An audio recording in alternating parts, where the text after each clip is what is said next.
Yeah, how you doing? How you doing? Yeah, it's been a little minute, y'all. You know, but I think it's appropriate right now to talk about what's today. The day is the day before Juneteenth. The day before that was Kendrick Lamar's birthday. He ain't drop an album in a minute, but we still waiting on it. And I think it's apropos to talk about Juneteenth, the day before Juneteenth, just to give a ramification of everything that's been going on. So, just recently, a 6-year-old black kid almost gets executed by an Asian man, and the father really didn't have a strong man response to it. Your kid get hit like that, it ain't no nothing else but the straight up Smith and Weston that boy. Let's just call it off the top. Let's just call it straight up. Let's be overt with it. That's nothing but a Smith and Weston response, straight up and down. You know how the 305 boys do it, man. The 305 boys really about that. The LA boys really about that. Like, we come from that Black Seminole War era element. Houston as well. That's where Khalid Muhammad's from, so that energy is fervent there too. And while I'm bringing this up, it's so hypocritical that they made sure to pass an Asian hate crime bill to, of course, set up a new Rosewood and put a buffer so that they can have a buffer between the white ruling class and the Asian wannabe white trying to be the new world power ruling class, quote unquote. And the left wing wanted to give them favor because globally, the left wing of the ruling class, which is the British, US, UK, 1%, the little technocrats, they have been in bed with the Chinese, trying to create a new imperium and be the new hegemonic tandem in this new global imperium of joint ventures, quote unquote. So let's tie this all in. Let's tie it to a more micro level. I showed you the big macro thing. Now let's tie it into the micro level. Then I'm going to tie it into Juneteenth and why all of this is so hypocritical and why this symbolism is so unbecoming of what we need right now. So I'm tying this in to talk about exactly why the response done to us needs to be more fervent, more strong, more pull-up summers. Because right when that 6-year-old boy got hit, what happened? The white female judge, was back to another one of the buffer groups that claims that they're oppressed. But they're, like I said before, 50% of all the slave owners were white women, so they're part of the imperium, part of the oppression. So they made sure to get on code and try to get that Asian dude off for basically trying to execute a kid. Then that prosecutor tried to explain to Tariq Nasheed about why the bail was so low, which was a $10,000 bail set by that punk judge, that weak, cowardly judge, who got on code with getting their buffer, trying to get their buffer off for executing the kid. And because the justice community and the pull-up community was so strong, they had to set a new bill. They had to re-put that Asian dude in jail. And it tells you the hypocrisy. There is no Asian hate collectively by the black community. All the hatred is coming from the white community. They have all the animus against the Asians because it's a historical animus. They've been the imperial power against these Asian nations then and now. But the wannabe Anglos that many of the Asians are, because they practice that same colorism, that Maoist colorism that was installed in China, especially by Mao during the so-called great what was it called? So-called Great Leap Forward or whatever, that communist red revolution or whatever, that was done by Mao, that two-child per family policy and all of that crap, depopulation, that eugenics basically thing that they had going on there, that created a color stratification which mirrors perfectly with the same color stratification that is in the eugenic white elite circles in the US UK ruling class apparatus. So now let me tie this all into Juneteenth. So right now I've seen two incidences, many more, of course, but two recent incidences of an Asian group shop owner beating up on a sister, basically pistol whipping her, trying to use the gun to kill her, and brothers standing around like it was all sweet. I saw Asian dude just try to kill a 6-year-old boy, and the father didn't enact real justice. If it took the justice community to at least to demand that he be put back in jail and given a higher bond, and even the bond isn't high enough. It was at 10,000 at once, and now it's at 100,000. I'm like, you know what I'm saying? It's crazy. It's ridiculous, honestly. And this is so apropos because now they keep on trying to flood us with symbolic nothing burgers as we demand an end to the Black Holocaust and into the Black Genocide Campaign, and of course reparations. While we're demanding that at an all-time high, you just had the Tulsa 100-year anniversary of the Tulsa destruction of the Black Wall Street, which coincides a total nationwide destruction of black communities as these communities continue to be gentrified, which is the continuation of this genocide campaign. As you see that, you then see them pass a bill not to give us tangibles, not to reconstruct communities that have been destroyed recently and generationally over these past 150 plus years since we got out of formal chattel slavery, even though we know that the 13th Amendment says that if a crime is slavery is abolished, but except for its punishment for a crime. We know that already. So we have all of that. We see all of this, and yet they keep hitting us with symbolisms. Kamala was just in Atlanta. Biden over here talking at the what was it, at the Tulsa thing. They're over here singing Negro spirituals and dancing and doing all this empty crap while genocide is taking place. This is embarrassing. And I'm gonna tell you straight, I'm in Atlanta right now, and all I see right now from the events are damn near parades. I won't be surprised if they have a twerk for your freedom gift raffle or contest. I won't be surprised. I really won't. And it just shows the depravity that we're at right now. We really should be at the same energy that we were on during the George Floyd uprising. Literally, we should be there right now, but we should be beyond that, because we see that a new administration means even more hypocrisy. You know what I'm saying? At least with Trump, it was overtly known. But then with the left wing, they pretend, number one. Then on top of that, they throw in another buffer group to now create diversions and distractions and technology and bait and switch tactics to try to spin it like we're doing something to somebody else, when we're literally being slaughtered at a crazy rate by all other groups. All other groups, whether it's the females, the LGBTPZ, the buffers, the Asians, the Hispanics, the Arabs, all these other groups, and of course those traditional white males. Why it was better for us to deal with the right-wing Republicans if we were not going to have our own candidate in power was because that was just white supremacy, white men straight up with us. That's it. And these little punk Karens. That's easy. We can handle them. We've been handling them. We beat them 3 times. They was just going to tie it again once to Juneteenth. The first time we beat the right-wingers was during, well, really 4 times.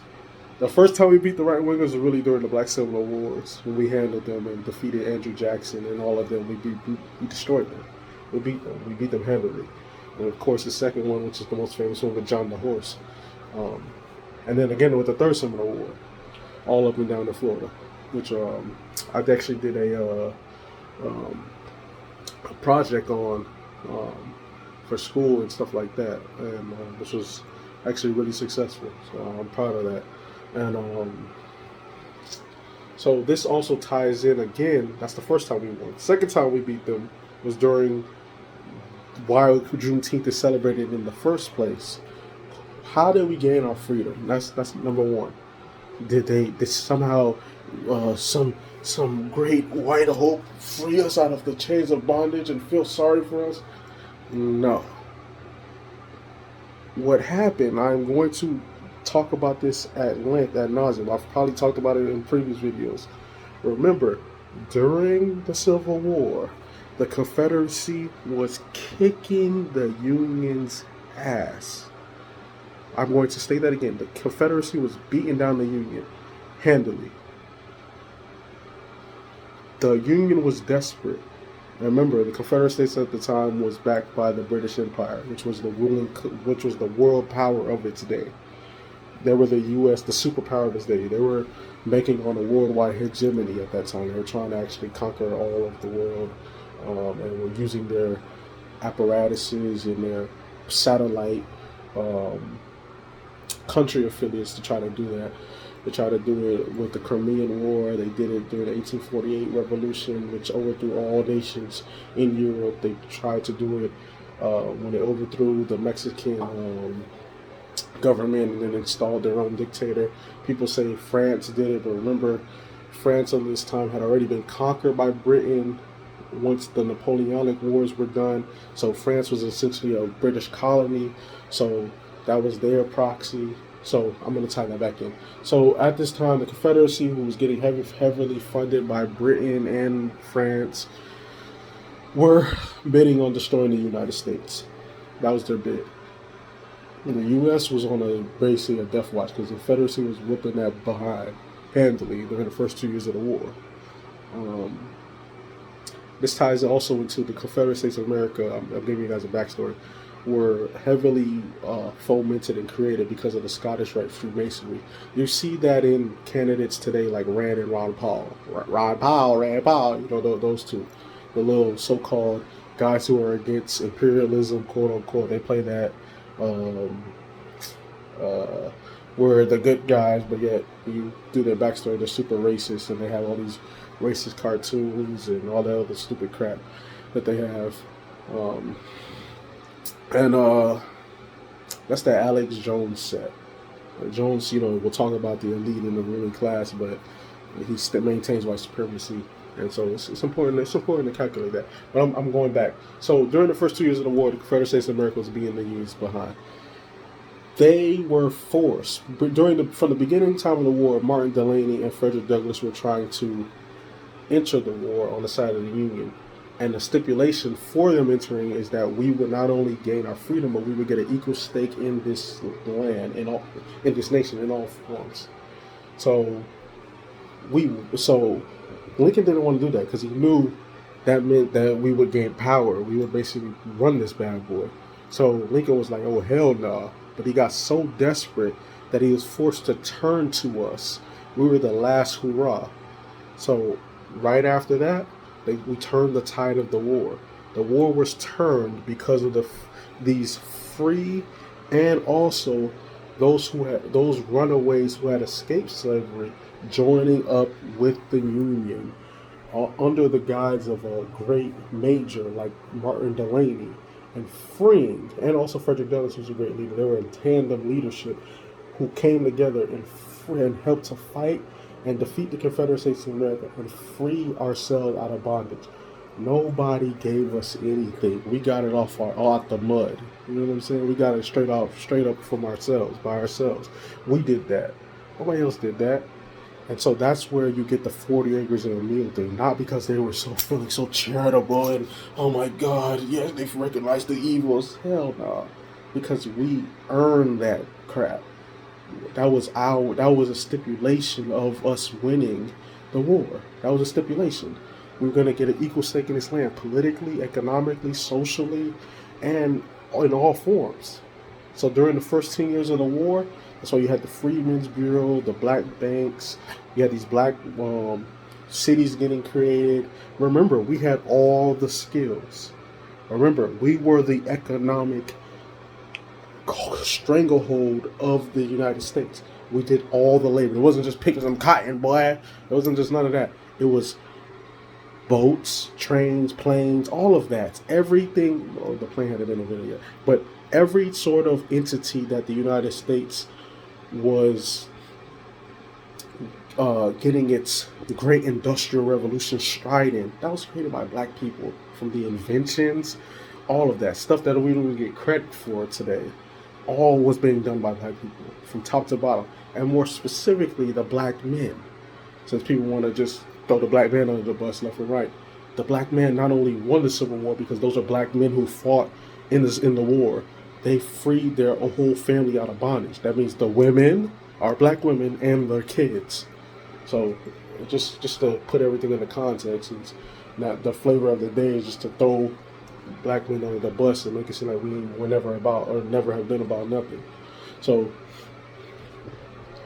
it's important to talk about that because during that 10, 15 year quote unquote period of prosperity or whatever, when we were establishing all these cities and building up and finding our families and creating all of this great enterprising and entrepreneurial spirit because we had all the skills and we were using that to build up for ourselves, what happened during that time period? What happened during that time period is what sets the stage of what we're dealing with to this very day. 1877 and the betrayal of 1877.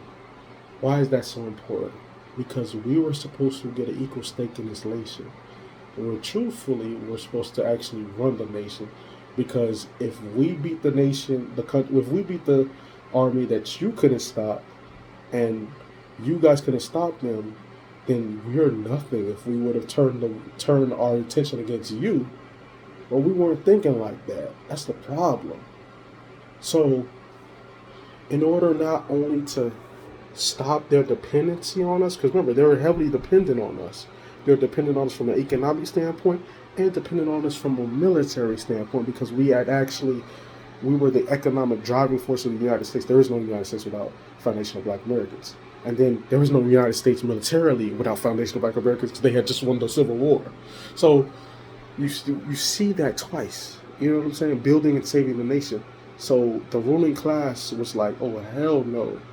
They're starting to realize who exactly they are. And if we give them an equal stake in this nation, they will take it all over. And we won't have a claim to our stake, which we got based upon evil means. We didn't get it righteously. They got it righteously. They built it up righteously. And then they saved it righteously, fighting for their own freedom and for freeing their entire family. So the betrayal of 1877 came, which allowed the federal troops to be removed and allowed the Confederate States of America and the slaveocrats to come back into power and thus destroy all the progress that we had gained. Set up these black codes which actually re-enslaved black people under a new guise. Why is that very important? Because the same things that came out of that 1877 betrayal are the same things that we're dealing with to this very day. And why is it important? Because now Juneteenth is being talked about, but ain't no teeth being put into Juneteenth. It's all symbolic, nothing burgers. But when you really tie everything back in and look at the totality of it, it's like, what the hell? Not only are we owed things for reparations, bitch, you owe us for us winning that damn Civil War, and you owe us for what you did after the Civil War. How you sabotaged these banks, how you menaced us, how you did all these mishaps and lies and spun the whole game, and how you created these Jim Crow black codes that we're still dealing with right now. You know what I'm saying?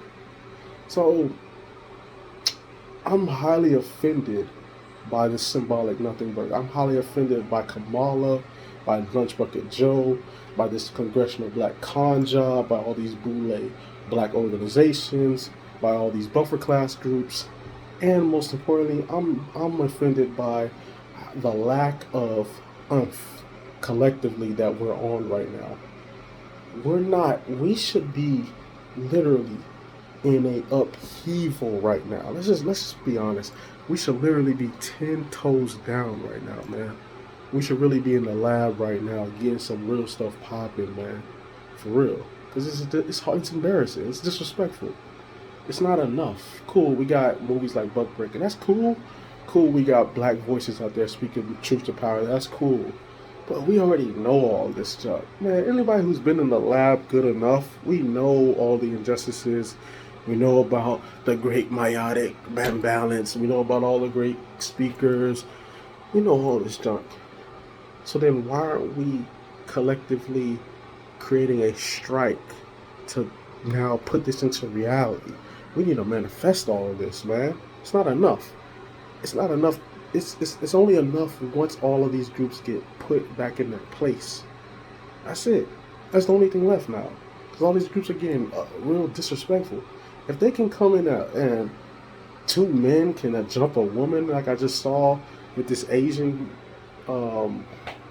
store owner and I guess the employee or maybe his brother or whatever, Ching Wu and Wu Ching over here, Cha-Ching over here, Cha-Chinging on one of the sisters and jumping her, and then there's three older black men in there, and they're like, "Hey, don't kill her now," as she's getting pistol whipped.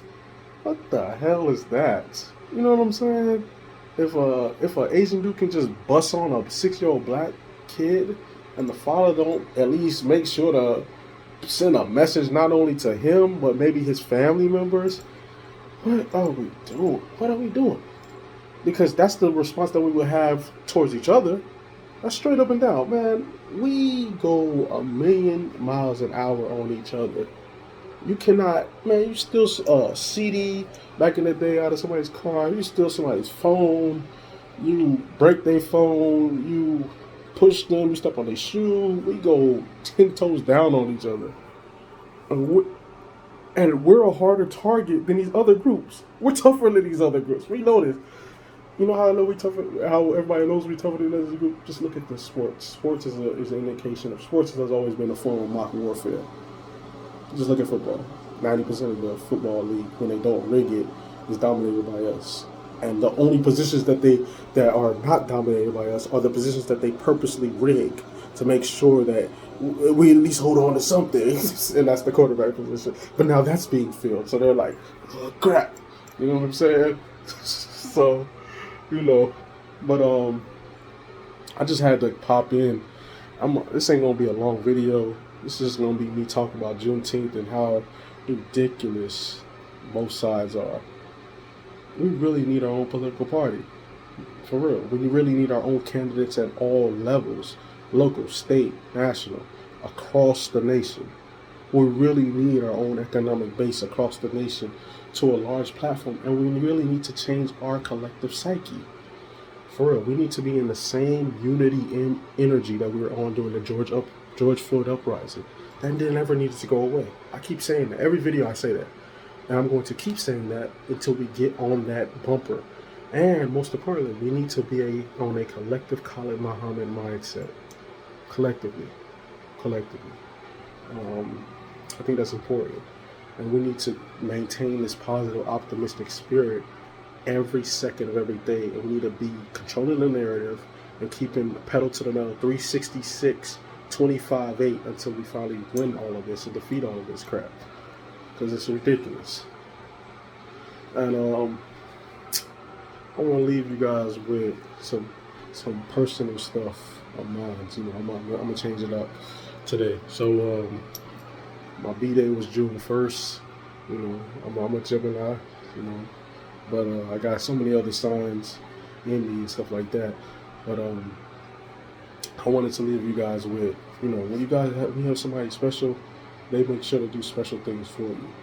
And I want to shout out my queen for, you know, doing something special for me, you know, on my birthday and her whole family.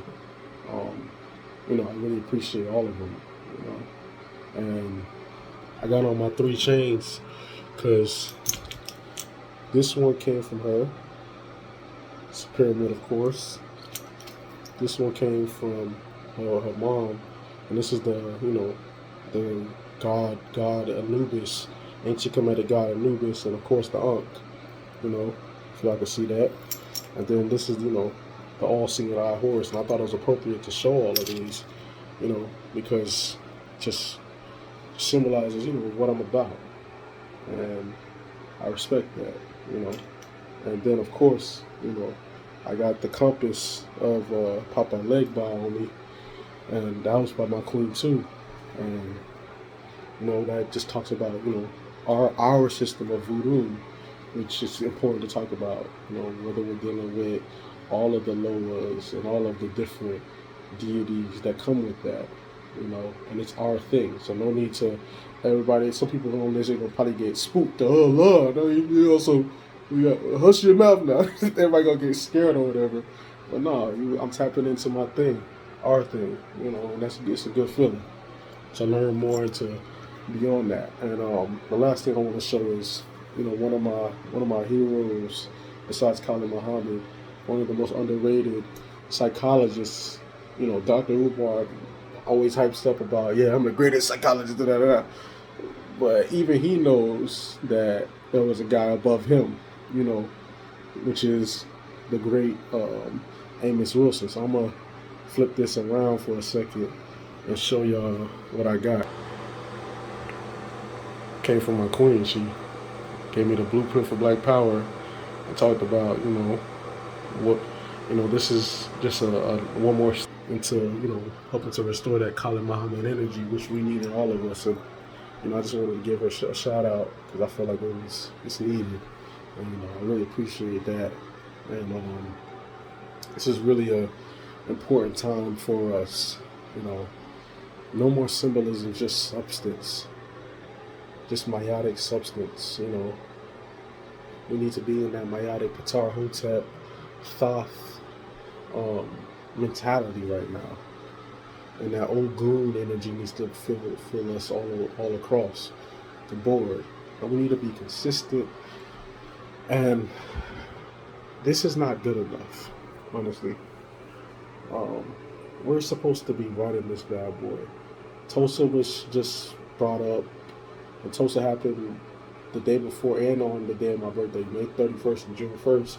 So the 100-year Tulsa destruction of the Black Wall Street, really the Black heaven, I'm going to call it the heaven on earth, was just eradicated. And look how prosperous they were at that time. Look how much they would have been beyond that now. You know what I'm saying? And that's why, if you want to look at this, I am 100% convinced that all of these Black wealth centers were destroyed by the top. Because remember, there was no white middle class at that time. The white middle class got started because of FDR and all of these benefits that were given to them, called the New Deal and called the Great Society, and all these handouts and the GI Bills that were given to the white society. Remember, everything that white people got came from policy. Why did they get so much land? The Homestead Act. And then, of course, them killing the native people, and then of course the Black people building the nation. So that's the first super handout. Then of course white privilege and the whole structure and consent of whiteness, which was created after the rebellion. I think in the 16th and 17th century, the blacks and indentures rebelled, and then the white elites got scared, and so they created this whole classification of whiteness to then give another benefit. And then of course the betrayal of 1877 created another benefit, because then it helped to further and restructure a new slave system under a new form, which then economically and politically and socially elevated another group over another, which gave them another benefit. So you see all these benefits continuously happening, and now you're seeing the ramifications of that happening once again with gentrification and the flooding of the immigration policy, and the continuously neglect on top of mass incarceration and prison industrial complex, which helps to give further jobs and economic benefits to the white class structure against the Black power and Black society. So, and this all ties into Juneteenth, because this is a holiday to recognize things and to reevaluate things, because it happens this is actually I feel like this is a blessing in disguise as well, because every year now this will help to recenter ourselves. Like if we're all scattered and the divide and conquer thing is heavy one year, where people are falling for a new personality and a new agenda to keep us divided, Juneteenth could be a way of refocusing us. Like, hey, hold on, we still ain't get the reparations. We still ain't get in this Black justice. Okay, let's refocus ourselves and get back to the George Floyd uprising that we were on the year in 2020. Like, so I think that's important. And right now, I really feel like we should have, like, I don't know, March on Washington, but enhanced, like you know how the Capitol rioters, the little right-wing white supremacists, were 10 toes down at that time? I feel like we should have that, but we should be more rah rah rah rah rah than they were. Like, because you see everything right now, and it's just embarrassing. Like, what we gonna go in 2022? We gonna have to do the same old lesser of evils. They gonna continue doing this killing spree. It's like everything is in a loop right now. Like the same thing. The buffers, white supremacists, the Karens, the LGBTPZ, the technology, the bait and switch. It's the same thing over. Trojan horse, over and over. The coons, the sellout. It's the same nonsense over and over and over, and it's annoying. Cause it's just like, man, can we hurry up and win already? Like, for real, can we just have a world of peace in my yacht? This is annoying. Like, can we get to the next stage where we finally win all of this and this is over? Like, for real. So, I needed to talk about Juneteenth, and I'm glad I came in on this. I haven't made a video in a while, so I thought this was important. Oh, and I got my do-rag on. I'm in the house though, but I had the do-rag on because there was a meme with Vince McMahon, wrestler, or if y'all watch wrestling before, he had a do-rag on. And it's appropriate because it's like, this is gonna be what your white boss gonna be rocking before every Juneteenth celebration, so he can feel your pain, basically. This is that they gonna have the do-rag on, and they're gonna be like, they're gonna be talking with a little black scent and doing all that other junk. Watch, you gonna see it. Watch. So I felt like it was appropriate for me to throw on the do-rag. I'm in the crib, by the way, because I made a video about that bonnet situation, and all these young girls wearing the bonnet and trying to make it fashionable in public. Like, no. So I'm in the crib, and I felt like I needed to throw on the do-rag as a way of showing symbolism without substance. So I feel like that was needed to tie it all in. So I think right now it's a good vibe we're on. We just need to control the narrative. It's the same thing over and over, literally. The same stuff that we've been talking about, we need to continue on that tip and continue pushing that. And one thing I want to see, let me talk about the hip-hop game. One thing I want to see right now more of is, I want to see more substance music in the hip-hop game. J. Cole dropped his album a month or so ago, and it's hitting. I don't know, where Kendrick at? You know what I'm saying? Like, dang, Kendrick's birthday was just yesterday, so like, it's like appropriate to re-talk about it. Like, yo, man, where you at, bro? Like, we need an album, man. Like, they done assassinated Nip, and like we need more substance out here.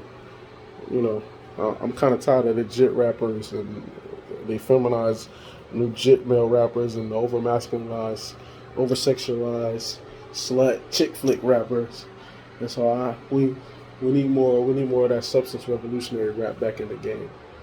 On both sides, honestly. Let me not just say we need the males to put out substance music. We need the queens to reclaim their throne, as Professor Griff said in one of his videos that my queen put me on to. So I think that's important. And I think we need to also stay vigilant in all forms, basically. Stay pushing, both from a macro level, but on a micro level in our own personal lives. Because there's a lot of times where I talk about what's going on geopolitically and macroly outside of myself, but to bring it home, I think I need to be more consistent in my own daily life. There are things that I need to improve on in order to achieve what I need to achieve. And I'm not, how can I say, I'm not too big in my britches, quote unquote, to not speak on that. Because there's things that I want to accomplish still that I need to stay keen on and stay consistent with. And so I think that's appropriate to talk about as well. Because, you got a lot of people who, fake the funk or whatever. And I don't want to be one of those people. I want to kind of keep it as real as possible. That's why I do my videos the way I do them. Do-rag on, maybe some days with a beater or a tank, or I'm sitting on the couch. I try to make it as realistic as possible because I'm just one of you. You know, I appreciate you guys whenever you watch. I appreciate when you share, like, subscribe, and I'm part of the B1 family. You know, FBA all the way. Tangibles 2020, part of that new black media, not officially but unofficially. And so, you know, I appreciate you guys when you guys send me these comments, when you guys tell me, you know, share and all of that. And so, you know, I kind of want to bring it home, you know, talk more about, you know, my personal stuff, you know, about just staying consistent, um, being more of myself, accomplishing what I need to, and just kind of having these meiotic things personally, not just meiotic for us as a group, which I want, but also a meiotic life for myself. You know, I want that heaven on earth. I want that happiness. I want that love. I want that prosperity. I want that success. I want that wholeness, you know, self-love, of course. And then, of course, somebody else to give me that same love and to just express it in a way that I feel like I deserve. And so I think that's important to talk about, you know, because people don't talk about that. People don't talk about, hell, you damn near don't even hear the music no more. Don't talk about love. Don't talk about, you know, dreams, aspirations, attaining that, or friendship, having a soulmate, and all of that. And that's something that I want. You know, I want prosperity to be able to take care of everyone that I'm connected to. I want to be around people who have that good energy, good vibe, and, you know, who I'm truthful with, they're truthful with me, and it's just a harmony and synergy and tranquility and serenity with all of that. I want prosperity to not have to worry about anything and not have anybody have to worry about anything financially. Of course, I'm automatically a protector, but I want to make sure that I'm enhanced on that. So, you know, self-defense classes, training myself, training my body, my mind, my soul, you know, hitting the weight room, doing my push-ups. That's consistently hitting the gym, you know, going into the lab, running, jumping, you know, and I just want to be more of myself, you know. I want to be more happier, you know, and that's a daily mindset, daily bread, basically. That's when you wake up, when you dream, you know, and I want to deal with my problems in the right way to overcome these obstacles that I face on a daily basis, you know, because I'm human like everybody else. I'm not some grandiose God above everybody else. Like, yes, I'm great black man. Nah, man, I deal with the same stuff as everybody else. It's just I stand up because I know how great I am and how great we are collectively, and I don't want us to let this world break us down because we're stronger than this world, and we can transform the world the way we need it to be. You know, both in our own personal lives, but collectively as black people. You know, especially FBA domestically, but black people globally. You know, so I think it's important to talk about that. And I'm glad I got to speak today on all of these, you know, the day before Juneteenth. And yeah, I think it's good. So appreciate you guys for watching. Please like, share, subscribe. Send these videos off. You know, I'm trying to get this. I'm honestly trying to become like a major voice and actually get this monetized one day and be able to, you know, make this a permanent thing. So, you know, everything you guys do, I really appreciate that. So, yeah, I'll talk to you guys later. And one more thing before I go. Yeah, right now I'm watching some of this game with Donovan Mitchell. He needs to get his credit. That boy needs to get his credit because he's playing Jordan-esque. I'm not even going to front right now. That first half against the Clippers, he putting on a show. Even when Kawhi was there, he was spectacular. And I want to call out this Luka Doncic thing and Joker thing. I am tired of the white racist propaganda machine trying to find the great white hope and using that to not to overhype white boys that do average crap. See, in a regular NBA where there's hand checking and people are consistently putting effort on the defensive end, Luka's 28, 29 points. That's 15 to 17 a night. All of that easy drop. Because when you watch him, he's doing nothing. All you have, literally, these people are like following in his aura. Same thing with Joker. A regular guy, you see, that's why you saw DeAndre Ayton eat him alive. He was outworking him and all that. This is what I'm saying. If this is why the league needs to get back to some sort of sanity. If the league is back to normal, these average people will show their true colors. That's why in the fourth quarter of Game 7, Dallas versus the Clippers, Kawhi took over. Kawhi dominated. Kawhi locked them down on the defensive end and dominated and ran the floor and scored and passed at will on the offensive end. And yet we had commentators talking about what's his name, Luka, like saying he's the combination of Magic and Larry Bird. Magic and Larry Bird. That's what they said for real. I'm like, he don't even touch. Looks like Skip said. He's not even. He's not no baby Bird. The only thing the same about him is his skin color. Come on, man. And he don't pass like Magic. Come on, stop. I need them to stop doing this. I need them to really stop doing this. Promote the real people who are stepping up to the plate. The way Kawhi was playing, that's MVP-esque. That's takeover-esque. The way not Luka. See, you got me. The way Donovan Mitchell plays is up there. Chris Paul stepping up. Kevin Durant, the way he's been playing. You know what I'm saying? Like, dang, I understand for a while they've been trying to get the energy away from the FBA black players being the best players. And so they've been trying to internationalize the game, aka meaning that they've been looking for non-FBA players to take these people's place. That's why one year when Steve Nash won it back-to-back, all the FBA players look like, what the hell? Because Kobe ain't win it that year, Shaq didn't win it one of those years. And everybody was like, huh? You know what I'm saying? T-Mac didn't win it one of those years. AI. That was done purposely. And everybody knows it. That's why if you watch Open Court, Shaq will talk about that. He talks about that ad nauseum. One of these, they got my ring. But I'm going to conclude. Like, share, subscribe. Thank you. Bye.